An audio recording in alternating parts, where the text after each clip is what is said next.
എല്ലാവർക്കും all the best. അതുപോലെ തന്നെ നിങ്ങൾ പഠിക്കാൻ കാണിക്കുന്ന ആ ഒരു ഇതിനും കൂടെ കൺഗ്രാറ്റുലേഷൻസ്.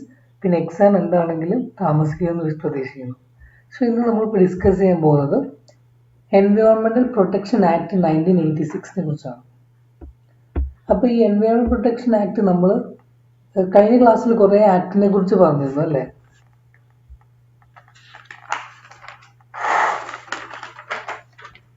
നമ്മൾ വൈൽഡ് ലൈഫ് പ്രൊട്ടക്ഷൻ ആക്ടിനെ കുറിച്ച് പറഞ്ഞു. അങ്ങനെ കുറേ ആക്ടിനെ കുറിച്ച് നമ്മൾ ഡിസ്കസ് ചെയ്തിരുന്നു. സോ എൻവയോൺമെന്റ് പ്രൊട്ടക്ഷൻ ആക്ട് ഇതിന്റെ ഒബ്ജക്റ്റീവ് എന്താണെന്ന് വെച്ചാൽ പ്രൊട്ടക്ഷൻ ആണ്. അതായത് to provide protection and improvement of environment and for matters connecting with it. അപ്പോൾ എൻവയോൺമെന്റ് റിലേറ്റീവ് ആയിട്ടുള്ള മാറ്റേഴ്സിനും എല്ലാത്തിനും കൂടെ പ്രൊട്ടക്ട് ചെയ്യാനും അതിന് എൻവയോൺമെന്റ് ഇംപ്രൂവ് ചെയ്യാൻ വേണ്ടിയിട്ടൊക്കെയാണ് ഈ ഒരു ആക്ട് കൊണ്ടുവന്നത്. അപ്പോൾ ഈ എൻവയോൺമെന്റ് പ്രൊട്ടക്ഷൻ ആക്ട് എന്ന് പറയുന്നത് ഫണ്ടമെന്റൽ ഡ്യൂട്ടിയാണ്. എല്ലാ ഇന്ത്യൻ സിറ്റിസൻസിന്റെ ഒരു ഫണ്ടമെന്റൽ ഡ്യൂട്ടിയാണ് ഇത് പ്രൊട്ടക്ട് ചെയ്യുന്നത്. ഇതൊരു ഫണ്ടമെന്റൽ റൈറ്റ് അല്ല, കോടതിയിൽ ചലഞ്ച് ചെയ്യാൻ പറ്റില്ല. Under article 51 AG. ഓക്കെ, അപ്പൊ നമ്മളെല്ലാവരും ഇത് പ്രൊട്ടക്ട് ചെയ്യണം, നമ്മളെല്ലാവരും ഇത് പഠിക്കണം എന്നുള്ളൊരു കൺസെപ്റ്റാണ്. അടുത്ത് നമ്മൾ പറയാൻ പോകുന്നത് വാട്ടർ റിസോഴ്സസിനെ കുറിച്ചാണ്. ഇത് നിങ്ങളുടെ സിലബസിൽ പ്രത്യേകം എടുത്ത് പറഞ്ഞിട്ടുണ്ട്. Water resources, ജലസമ്പത്ത്. സോ നമ്മളുടെ ഈ ഭൂമിയിൽ മൊത്തം ജലത്തിന്റെ ആ ഒരു എടുക്കുവാണെങ്കിൽ 2/3 ഓഫ് എർത്ത് എന്നാണ്. 2/3 of earth is covered with water എന്നാണ് പറയുന്നത്. അതിനകത്ത് ഈ ഫ്രഷ് വാട്ടർ എന്ന് പറയുന്നത് 2.5 ആണ്. ഫ്രഷ് വാട്ടർ 2.5 ആണ്. അതായത് 2/3 ഐസ് ക്യാപ്സ് ആൻഡ് ഗ്ലേഷ്യേഴ്സ്. ഈ ഫ്രഷ് വാട്ടർ തന്നെ അവൈലബിൾ ഫ്രഷ് വാട്ടർ, നമുക്ക് കുടിക്കാൻ പറ്റുന്ന വെള്ളം എന്ന് പറയുന്നത് 0.08% of the total water on earth.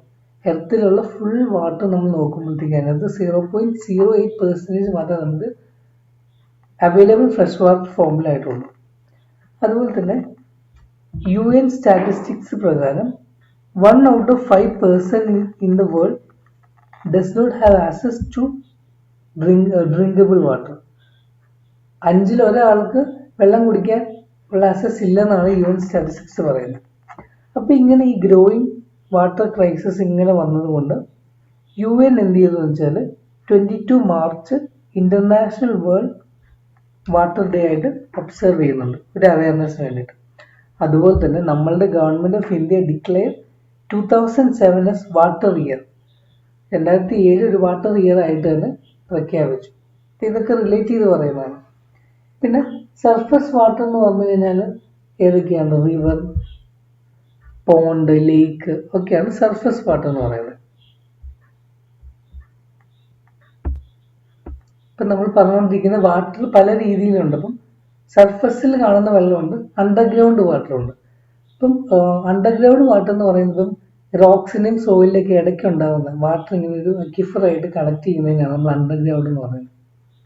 അപ്പം നമ്മൾ ഒരുപാട് അണ്ടർഗ്രൗണ്ട് വാട്ടർ യൂസ് ചെയ്യുകയാണെങ്കിൽ വെള്ളം സലൈൻ ആവും. നമ്മളിത് ഈ കുഴൽക്കിണറൊക്കെ ഒരുപാട് യൂസ് ചെയ്യാൻ പാടില്ല എന്ന് പറയുന്നത് കൊണ്ട്. അടുത്ത ടോപ്പിക്കാണ് problems with water. Actually with flood അല്ല, പ്രോബ്ലംസ് വിത്ത് വാട്ടർ നമ്മൾ യൂസ് ചെയ്യും. വാട്ടർ റിസോഴ്സസ് എന്ന് പറയുന്നത് എന്തൊക്കെയാണ് പ്രോബ്ലംസ്? വാട്ടർ എന്തൊക്കെയാണ് പ്രോബ്ലംസ്? ഒന്നാമത് 2 പ്രോബ്ലമാണ് മെയിനായിട്ട്. ഏതാണ്? ഫ്ലഡും ഡ്രോട്ടും. Flood and drought. ഫ്ലഡ് എങ്ങനെയാണ് ഉണ്ടാവുന്നത്? നമുക്കറിയാം, ഓവർ റെയിൻ, മഴ കൂടുതൽ കാണാം അല്ലേ? അല്ലെങ്കിൽ ഐസ് ബേൺ, സുനാമിയൊക്കെ വെച്ചിട്ടാണ് ഉണ്ടാവുന്നതാണ്. ഇപ്പം കഴിഞ്ഞ വർഷമൊക്കെ നമുക്കറിയാം മഴ കൂടിയിട്ടുണ്ടാകുന്ന സംഭവങ്ങൾ അല്ലേ? ലാൻഡ് സ്ലൈഡ്സുകൾ അല്ലെങ്കിൽ കൃഷിനാശമൊക്കെ നമ്മൾ കണ്ടതാണ്. അതുപോലെ തന്നെ ഈ ഓവർ റെയിൻ ഉണ്ടാവുന്നത് ശരിക്കും ഈ ഗ്ലോബൽ വാർമിംഗ് കൊണ്ടാണ് ശരിക്കും ഓവർ റെയിനിങ് ഉണ്ടാവുന്നത്. ക്ലൈമറ്റിന്റെ ആ ഒരു ഫാക്ടറും ഇതിനകത്തുണ്ട് എന്ന് നമ്മൾ ചിന്തിക്കണം. പിന്നെ ഡ്രോട്ട്, വരൾച്ച. ഡ്രോട്ട് എന്ന് വെച്ചാൽ a drought is an extended period of month or year when a region notes A deficiency in its water supply. അപ്പം ഒരു എക്സ്റ്റെൻഡഡ് പീരീഡ് ആയിട്ട്, അതൊരു മന്ത് ആവും അല്ലെങ്കിൽ ഇയർ ആവും, ആ ഒരു റീജിയനിൽ വെള്ളം കിട്ടാത്ത ഒരു അവസ്ഥയെ നമ്മൾ ഡ്രോട്ട് എന്ന് പറയും.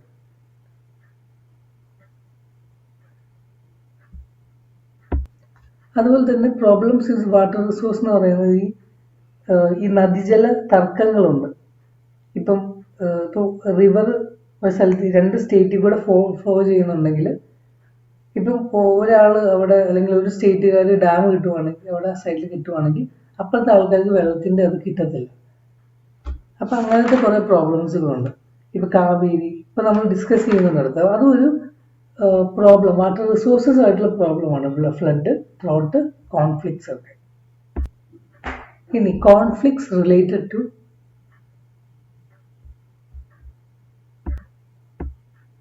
റിവർ ആണ്, കോൺഫ്ലിക്ട്സ് റിലേറ്റഡ് ടു റിവർ.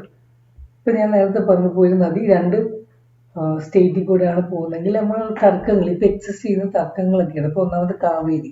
ഇപ്പോൾ കാവേരിയിൽ നിന്നുള്ള നദി കേരള, കർണാടക, തമിഴ്നാട് ആൻഡ് പോണ്ടിച്ചേരി ഇത്രയും ഏരിയയിൽ കൂടെയാണ് അതിങ്ങനെ ഒഴുകുന്നത്. ഇപ്പം കേരളത്തിൽ വലിയ പ്രോബ്ലം ഇല്ലെങ്കിലും കർണാടകയും തമിഴ്നാടുമാണ് ഏറ്റവും കൂടുതൽ ഇത് നമുക്കറിയാം ഈ പ്രോബ്ലംസ് വരുന്നത്, കൂടുതൽ തർക്കത്തിൽ നിൽക്കുന്നത്. കേരളത്തിലുണ്ട്, കാരണം വയനാട് പാർട്ടി കബിനി ഈ നദിയായിട്ട് ചേരുന്നതും കേരളം ഇതിനകത്ത് പറയുന്നുണ്ട്. അതുപോലെ തന്നെ ഗോദാവരി എന്ന് പറയുന്നത് മഹാരാഷ്ട്ര, ആന്ധ്രാപ്രദേശ്, കർണാടക, മധ്യപ്രദേശ്, ഒഡീഷ ഇത്രയും സ്റ്റേറ്റിൽ കൂടെ ഒഴുകുന്ന ഒരു നദിയാണ്. ജല തർക്കങ്ങളുള്ള നദിയാണ്. പിന്നെ കൃഷ്ണ, കേരള, തെലുങ്കാന, ആന്ധ്രാപ്രദേശ്, മഹാരാഷ്ട്ര.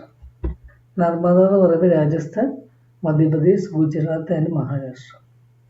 രവി, ബിയാസ്, രാജസ്ഥാൻ, മധ്യപ്രദേശ്, ഗുജറാത്ത് ആൻഡ് മഹാരാഷ്ട്ര. വംശധാര, ആന്ധ്രാപ്രദേശ്, ഒഡീഷ. മഹാദാരി, ഗോവയാണ് മെയിൻ, പിന്നെ കർണാടക, മഹാരാഷ്ട്ര. അപ്പം ഈ ഇത്രയും സ്റ്റേറ്റിൽ കൂടെ ഒഴുകുന്നതുകൊണ്ട് അവിടെ കോൺഫ്ലിക്ട്സ് ഇപ്പോഴും ഉണ്ട്. അടുത്തതാണ് മിനറൽ റിസോഴ്സസ്. ഇത് നിങ്ങൾ സിലബസിൽ പ്രത്യേകം എടുത്ത് പറഞ്ഞിട്ടുണ്ട്, മിനറൽ റിസോഴ്സസിനെ കുറിച്ച്. എന്താണ് ഈ മിനറൽസ് എന്ന് പറയുന്നത്?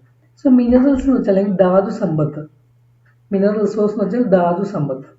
ഇപ്പം മിനറൽസ് എന്ന് വെച്ച് കഴിഞ്ഞാൽ നേച്ചുറലി ഒക്കറിങ് സബ്സ്റ്റൻസസ് ആണ്, form through geological processes and poses characteristic chemical composition, highly ordered atomic structure and specific physical properties.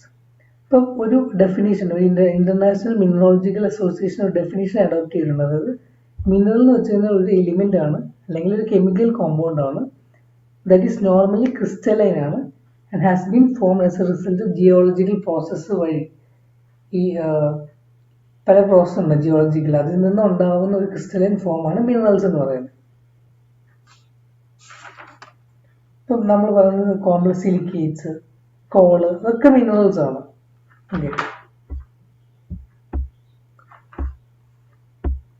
അടുത്തത് മിനറൽസ് ഇൻ ഇന്ത്യ. ഇത് നിങ്ങൾക്ക് എക്സാമിന് ചോദിക്കാൻ ചാൻസ് ഉള്ള ഒരു കാര്യമാണ്. ഇന്ത്യയിൽ ഏറ്റവും കൂടുതൽ ഉള്ള മിനറൽസ് ഏതാണെന്നുള്ളത് ചിലപ്പോൾ ചോദിക്കാം. അപ്പം ഇന്ത്യയിൽ 89 വിവിധ തരത്തിലുള്ള മിനറൽസ് ആണ് പ്രൊഡ്യൂസ് ചെയ്യുന്നത്. 89.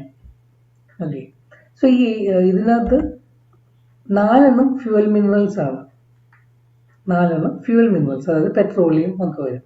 പിന്നെ 11 മെറ്റാലിക് ആണ്, 52 നോൺ മെറ്റാലിക്കും 22 മൈനർ മിനറൽസ് ആണ്. ഓക്കെ, അപ്പം മെറ്റാലിക്കിൽ വരുന്നതാണ് iron ore, copper ore, chromite, zinc, gold, manganese, ore bauxite, lead concentrate, silver ഒക്കെയാണ് മെറ്റാലിക്കിൽ വരുന്നത്. നോൺ മെറ്റാലിക്കിൽ വരുന്നതാണ് limestone, dolomite, barytes, kaolin, gypsum, apatite, phosphorite, steatite, fluorite ഒക്കെ നോൺ മെറ്റാലിക്കിൽ വരുന്നതാണ്. ഇനി India world largest producer of മൈക്കയാണ്, നമുക്കറിയാവുന്ന കാര്യമാണ്. World largest producer of mica. പിന്നെ ഇന്ത്യ തേർഡ് ആണ് എന്തിന്? The production of coal and ലിഗ്നിറ്റ് and barytes. Third producer of coal, lignites and barytes. അതുപോലെ തന്നെ 4th in iron ore. Iron ore പ്രൊഡക്ഷനിൽ India 4th ആണ്. അതുപോലെ തന്നെ 6th in bauxite and manganese ore. പിന്നെ 10th position in aluminium and 11th position in crude steel. ഇതൊക്കെ നിങ്ങൾ ഓർത്തിരിക്കണം. കാര്യം 4th ഇന്ത്യ താഴെ പറയുന്നതിൽ 3rd largest producer of India ഏതാണെന്ന് ചോദിച്ചപ്പം കോൾ, ലിഗ്നൈറ്റ് അങ്ങനെ കൊടുക്കുകയാണെങ്കിൽ അപ്പം നിങ്ങൾക്ക് അറിയണം ഇന്ത്യ ഈ മിനറൽസ് പ്രൊഡ്യൂസ് ചെയ്യുന്ന എത്രാമത്തെ സ്ഥാനമാണെന്നുള്ളത്. പിന്നെ അടുത്തെന്ന് വെച്ചാൽ നാഷണൽ മിനറൽ പോളിസിയാണ്. ഇത് സെൻട്രൽ ഗവൺമെന്റ് കൊണ്ടുവന്ന ഒരു ഇതാണ്. ഇത് നാഷണൽ മിനറൽ പോളിസി ഫ്രെയിം ചെയ്തത് 1993 ഇത് കൊണ്ടുവന്നത്. ഇതിനകത്ത് എല്ലാം കവർ ചെയ്യും except non fuel and non call minerals. Non fuel and non call minerals ഒഴികെയുള്ള എല്ലാ മിനറൽസും ഈ പോളിസിയിൽ കവർ ചെയ്യും. അപ്പൊ ഈ പോളിസി എന്താ പറയുന്നതെന്ന് വെച്ചാൽ, under this policy all the 13 minerals, അതായത് iron, ore, manganese, chrome, sulphur, diamond, gold, zinc, ഇതൊക്കെ പണ്ട് കാലത്ത് ഗവൺമെന്റിന് മാത്രമേ ഇത് എക്സ്പ്ലോർ ചെയ്യാൻ അല്ലെങ്കിൽ മണ്ണിൽ നിന്ന് കുഴിച്ചെടുക്കുക അല്ലെങ്കിൽ അതിനെ ഇൻവെസ്റ്റ് ചെയ്യാനൊക്കെ റൈറ്റ് ഉണ്ടായിരുന്നുള്ളൂ. പക്ഷെ ഈ പോളിസി വന്നതോടെ പ്രൈവറ്റ് സെക്ടേഴ്സിനും ഇത് എക്സ്പ്ലോർ ചെയ്യാനും ഇത് ഇൻവെസ്റ്റ് ചെയ്യാനുള്ള റൈറ്റ് കിട്ടി. Okay, so thus the entire mining sector except for atomic minerals ഇവിടെ ഇല്ല, was made open for private investment including foreign investments. So നേരത്തെ പറഞ്ഞതിൽ ചെറിയൊരു ഇതുണ്ട്. അതായത് നാഷണൽ മിനറൽ പോളിസി 1993 കൊണ്ടുവന്നത്. ഇത് non fuel and non coal മിനറൽസിന് കവർ ചെയ്യും. ഞാൻ എക്സെപ്റ്റ് പറഞ്ഞു, അത് റീവാച്ച് ചെയ്തപ്പോൾ കണ്ടത്. നോൺ ഫ്യൂവൽ നോൺ കോൾ മിനറൽസിനൊക്കെ ഇത് കവർ ചെയ്യുന്നതാണ്. ഇതിന്റെ മെയിൻ പോളിസി ഞാൻ നേരത്തെ പറഞ്ഞത് 13 minerals, iron, ore, manganese, ore, chrome, sulphur, diamond, gold, zinc, copper, lead, molybdenum, nickel, platinum, tungsten, ഇത്രയും 13 എണ്ണത്തിന്റെ കവർ ചെയ്യുന്നതാണ് ഇത് വരുന്നത്.